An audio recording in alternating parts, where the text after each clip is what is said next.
just thinking out loud. And just sitting in my car having lunch and enjoying the day. And there's something that is on my mind, has been on my mind, and it's just been getting some word out and from the Christian Post, who reported it. And I just believe years ago, the pulpits in the country and the churches around the country were silenced.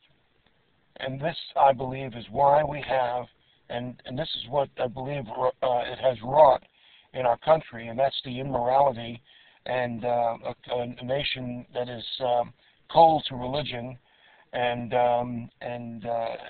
is changing day by day. The tax on the tax exempt on the 501c, and that was done in the late 40s, and in 1950, I believe it was 1955, where Senator Lyndon Johnson just slammed the church by adding to that ruling that the IRS had set on the church. That is what has caused the difficulty we have. Pastors in churches around the country were silent about speaking on political issues with candidates that were running on abortion, on homosexual rights, on marriage, between same-sex marriage. All of these things that have been besieging us these days has come upon us because of what the IRS had done and what Lyndon Johnson had done to the church. It quieted the pulpit. No one could speak out. No, you must be in a church where you recognize and realize now that your pastors never really were able to speak about it. As a matter of fact, they were intimidated by it. Well, we should not do that and not continue in that manner any longer. And there are dozens of pastors around the country, and I believe it was this past Sunday, Sunday before perhaps, where they all, the dozens of pastors got together and said, no more. We have a right. The right has never really been taken away from us, but we allowed it to intimidate us. And that has got to change and should change.